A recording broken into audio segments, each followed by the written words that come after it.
ಈ ಬೆಂಗಳೂರು ಮಂಗಳೂರು ಹೈವೇಲಿ ಹೋಗ್ಬೇಕಾದ್ರೆ ಈ ಸ್ಟ್ಯಾಚು ನೋಡಿರ್ತೀರ. ಮತ್ತು ಜಾತ್ರೆಗೆ ಬಂದವರು ಈ ಸ್ಟ್ಯಾಚುನಂತೂ ತುಂಬ ಹತ್ರದಿಂದ ನೋಡಿರ್ತೀರ.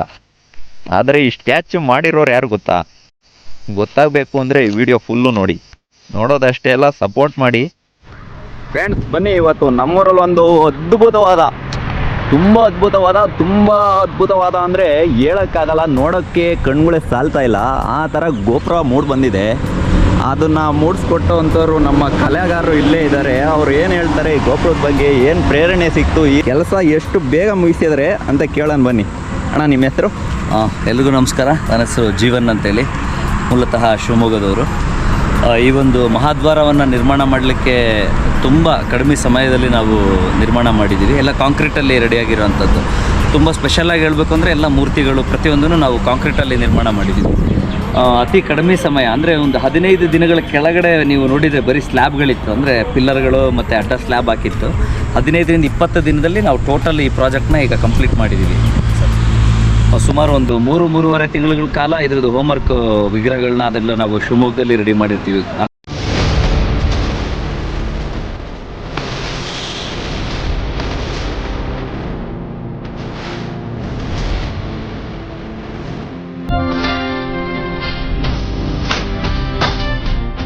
ಕಡೆ ನೀವು ನೋಡ್ತಾ ಇರಲ್ಲ ಗೋಪುರಗಳು, ಆ ಗೋಪುರಗಳ ಸಮೇತ ಮತ್ತೆ ಮೇಲ್ಗಡೆ ವಿಗ್ರಹಗಳು, ಎಲ್ಲ ವಿಗ್ರಹಗಳನ್ನ ನಾವು ಅಲ್ಲೇ ನಮ್ಮ ಶಿವಮೊಗ್ಗದಲ್ಲಿ ನಮ್ಮ ಕಲಾಮಂದಿರ ಇದೆ, ಅಲ್ಲೇ ಎಲ್ಲ ವಿಗ್ರಹಗಳನ್ನು ಮಾಡಿ ಬೇರೆ ಕಡೆ ಕಳಿಸ್ಕೊಡ್ತೀವಿ. ಆ ಜಾಗದಲ್ಲಿ ಮಾಡಿ ಎಲ್ಲ ಲಾರಿಗಳ ಮುಖಾಂತರ ತಂದು ದೊಡ್ಡ ದೊಡ್ಡ ಟ್ರೈನ್ನ ಬಳಸಿ ಎತ್ತಿರ್ತಿದ್ದೀವಿ. ಸುಮಾರು 45 ಜನ ಕಲಾವಿದರು ಕೈ ಜೋಡಿಸಿ ಈ ವಿಗ್ರಹನ ತಯಾರು ಮಾಡಿದ್ದೀವಿ. ಕರಡಿ ಗುಚ್ಚಮ್ಮ ಮಹಾದ್ವಾರವನ್ನ ನಿರ್ಮಾಣ ಮಾಡಿದ್ದೀವಿ. ಇದೆಲ್ಲ ತುಂಬಾ ಸ್ಪೆಷಲ್ ಪೈಂಟ್ಸ್ನೇ ನಾವು ಯೂಸ್ ಮಾಡಿರೋಂಥದ್ದು. ಪ್ರತಿಯೊಂದು ಇದೆಲ್ಲ ಪೇಂಟಿಂಗ್ ಎಲ್ಲ ಲ್ಯಾಕ್ರಿಂಗ್ ಪೇಂಟ್ ಎಲ್ಲ ಯೂಸ್ ಮಾಡಿರುತ್ತೆ.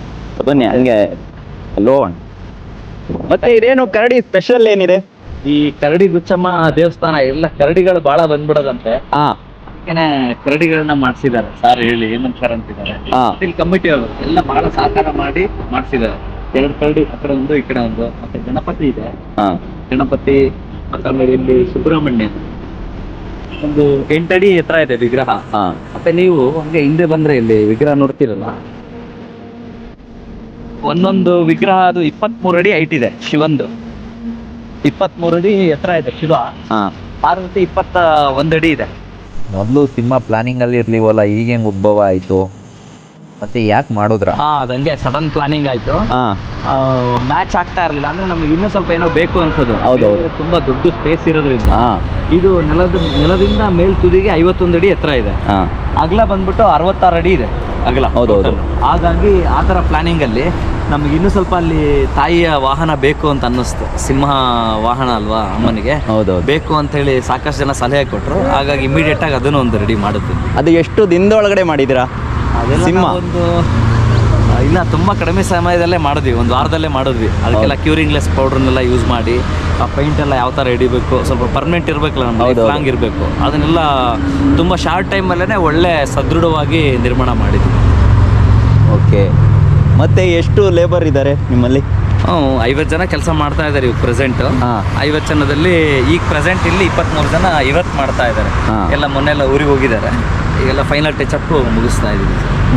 ಮತ್ತೆ ನೀವು ಕರ್ನಾಟಕದಲ್ಲಿ ಅಷ್ಟೇನಾ, ಇಲ್ಲ ಬೇರೆ ಕಡೆ ಎಲ್ಲಾದರೂ ಎಲ್ಲ ಕೆಲಸ ಮಾಡ್ತೀರಾ? ಸಾಕಷ್ಟು ಕಡೆ ವರ್ಕ್ ಮಾಡಿದ್ವಿ, ಮಧ್ಯಪ್ರದೇಶ ಈ ಥರ ಎಲ್ಲ ಹೊರಗಡೆ ರಾಜ್ಯಗಳಲ್ಲೂ ಮಾಡಿದ್ದೀವಿ.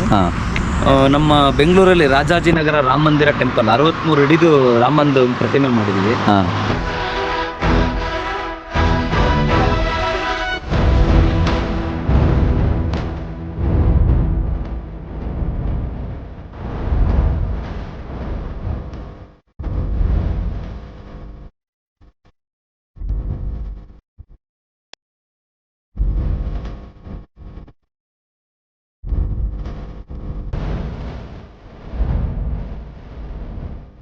ಮತ್ತೆ ಪುನೀತ್ ರಾಜ್ಕುಮಾರ್ ಅವ್ರದ್ದು ಒಂದು ಪುತ್ಥಳಿ ನಮ್ಮ ಬಳ್ಳಾರಿಯಲ್ಲಿ ಏನಿದೆ ದೊಡ್ಡದು, 23 ಅಡಿ ಹೈಟ್ ಇದೆ. ಕರ್ನಾಟಕದಲ್ಲಿ ಪುನೀತ್ ರಾಜ್ಕುಮಾರ್ ಪುತ್ಥಳಿ ಅದೇ ತುಂಬಾ ಎತ್ತರವಾಗಿರೋದು, ಅದನ್ನು ಮಾಡಿದ್ದೀವಿ.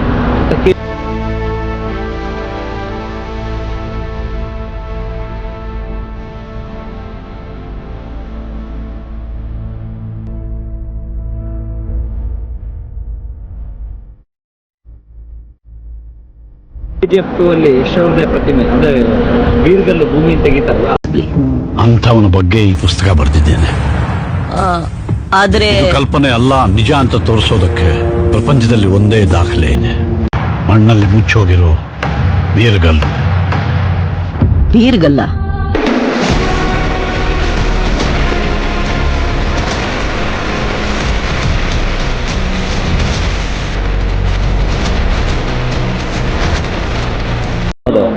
ಇನ್ನು ಸಾಕಷ್ಟು ವಿಗ್ರಹಗಳನ್ನು ಮಾಡಿದ್ದೀವಿ.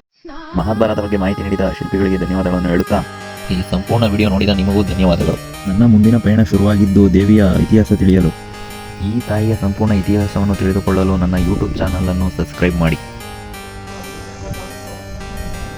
ಈಗ ಒಂದ್ 100 ವರ್ಷದ ಹಿಂದೆ ಆಗಿರೋದು ಒಂದು ಕತೆ ಈ ತರ ಬಂದಿರೋದು, ಜನಪದದಲ್ಲಿ ಬರ್ತದಲ್ಲ ಆ ಕಥೆಗಳು.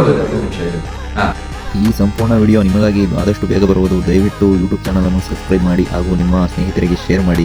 ಎಲ್ಲರಿಗೂ ಧನ್ಯವಾದಗಳು. ಶ್ರೀ ಕಡೆಗುಚ್ಚಮ್ಮ ದೇವಿ ಎಲ್ಲರಿಗೂ ಒಳ್ಳೆಯದನ್ನು ಮಾಡಿ. ಜೈ ಕಡೆಗುಚ್ಚಮ್ಮ ದೇವಿ.